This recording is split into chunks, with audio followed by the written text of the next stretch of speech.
It began with a voice, not loud, not angry, but unmistakably wrong. A child's whisper from behind the altar when no one was there. He didn't bury them deep enough. That single sentence overheard by Pastor Phillips before dawn shattered everything he believed about the natural world, because the church was locked, because he was alone, and because no child had entered since the twins left. This was months after the Morrison family vanished, and Pine Hollow, once a tightly wound village of piety and order, had become hollow in more ways than one. A place where every silence felt watched, where prayers were spoken with eyes open, never closing for too long, as if sleep itself had become dangerous. The girls hadn't brought horror. They had revealed it, peeled it open like diseased skin. What they left behind wasn't possession or sorcery, but knowledge. And that, Pastor Phillips would later write in a letter never sent, was the crueler curse. They didn't show us demons. They showed us ourselves. But let's go back to the days before Pine Hollow unraveled, before Rebecca and Rachel, those two mirror-faced girls, began telling people who they really were behind their masks. They hadn't learned secrets. They remembered them, not from stories or books, but as if they'd been there, standing in the corner, watching. You see, some families in the Appalachian frontier whispered of second sight, a gift passed down the bloodline. But the Morrison twins weren't just sensitive, they were exact. Rebecca could describe the shape of a wound a woman never confessed to having. Rachel would hum lullabies no one had sung aloud since the War of 1812.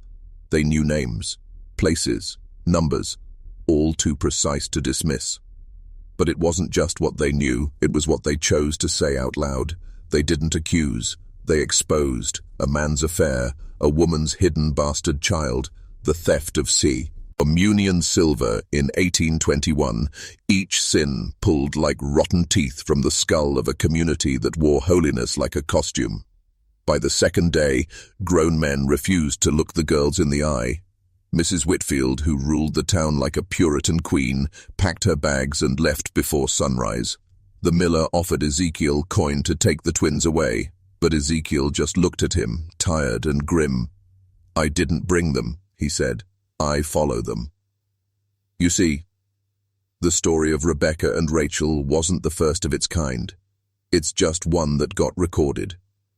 All across the 19th century, isolated towns in the Appalachian Ridge report identical twins walking into their churches. They come silent, calm, and they leave destruction in their wake, not through fire or violence, but through revelation. And always, they arrive at age 9. Always they disappear on the third day. No graves, no trails, just memory and silence. What if memory isn't stored in the brain? What if some memories live in the earth itself, and some children are born with the ability to hear it scream? By the final morning, no one spoke aloud in Pine Hollow unless they had to. People crossed themselves in secret. Baptists, Catholics, even the lapsed, like some ancient instinct had awakened. The Morrison twins had not made a single false claim. Every secret they'd revealed had been verified, confessed, or remembered with terrifying clarity. And yet, no one dared ask what else they knew. Pastor Phillips kept his journal close now, not for sermons, for survival. Each night he recorded the day's events as precisely as he could, like a man watching his own sanity slowly slip through his fingers. He no longer trusted the memories in his head. The girls' presence had proven that memory could be altered, contaminated, even shared, like a contagion. That third morning he caught a glimpse of them standing in the graveyard before dawn, barefoot in the frost. Rachel had one hand pressed to a headstone. Rebecca had her face turned skyward, whispering in a language Phillips didn't recognize, fluid, melodic, older than English. When he called out, they turned and looked at him, and smiled, not cruelly, not sweetly, just knowingly. It was then he realized the truth he'd been avoiding. The girls were not speaking to the dead. They were speaking for them. After the service that afternoon, one no one could focus on, Rebecca asked to see the church records. She pointed to the locked drawer behind the pulpit. When Phillips hesitated, she said, "Don't worry, Pastor. The names you erased are already written somewhere else." And they were. She named them one by one, families excommunicated in shame, men driven out in silence, stillbirths never spoken of. Some had been buried in shallow graves beyond the cemetery fence. "You can pretend they never existed," Rachel added softly. "But the land remembers." It was not accusation. It was witness. The twins did not punish. They did not threaten. They simply revealed, as if truth itself was a force of nature, and they were its mouthpiece. But this wasn't mere clairvoyance. This was something older than scripture, older than civilization. Because when Elder Thompson demanded to know how they could possibly know about the Whitman twins, faith and hope, long dead and buried in fire and ash, Rachel answered with words that froze Phillips's blood. "We were them." Not metaphorically, not in some poetic spiritual sense. She said it with complete certainty, like a child stating the color of the sky. "We remember the smoke, the hiding place, the pain. We remember who let them in." That was when people began backing away from them. Not because of fear, because of recognition. Something in their voices, something in their eyes. A pattern long buried began to emerge. Faith and hope in 1818. Rebecca and Rachel in 1834. And other twins, always twins, every 16 years.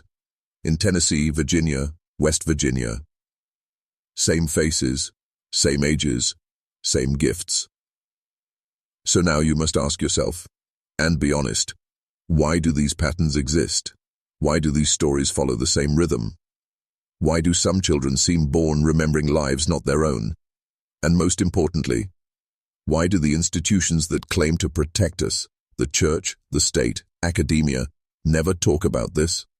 Comment below, twice, the phrase, "The land remembers." Because until you speak it, you are still asleep. And sleep is how the lies survive. They left before sunrise on the fourth day. No goodbyes, no prayers, just the sound of boots on frozen ground and the soft creak of the church gate swinging shut behind them. Pastor Phillips watched from his cabin window as Ezekiel Morrison and his daughters disappeared down the ridge trail. 3 figures swallowed by fog like something unfinished, like an answer withheld. The congregation remained still for hours. No one spoke. No one dared enter the sanctuary. The children were kept indoors. The elders avoided each other's eyes. Something had been broken. Not just secrets revealed, but a veil torn open. And beneath that veil, something that had always been there. Waiting. Over the following months, strange things happened. Flowers grew in the cemetery out of season. Animals refused to enter the churchyard. Twice, children were found sleepwalking into the woods, barefoot, glassy-eyed, whispering names no one had taught them. Pastor Phillips left Pine Hollow in the spring of 1835. He never gave a sermon again. His journal, discovered over 150 years later, ends not with doctrine or scripture, but with a warning. They come in pairs, always 9 years old, always when the town forgets what it did. There is no record of the Morrison twins after Pine Hollow, but that shouldn't surprise you. That's how patterns work. They vanish until they're needed again. In 1850, another pair of twin girls appeared in a settlement across the Kentucky border. Same age, same eyes, same whispers. In 1866, during the Reconstruction chaos, a pair surfaced in Georgia, walking barefoot into a burned-out chapel and asking for the truth buried beneath it. These girls never grow up, or if they do, we never see them again. They arrive, they reveal, and then they disappear, like conscience made flesh, like the land calling back its memories through the mouths of children. Science refuses to investigate these patterns. Historians avoid them. The church pretends they're folklore, because deep down, they all know what you know now. These twins don't just expose personal secrets, they expose systemic memory. They pull up the rot under institutions, the murders hidden in sanctuaries, the betrayals buried in towns with pretty names and old churches.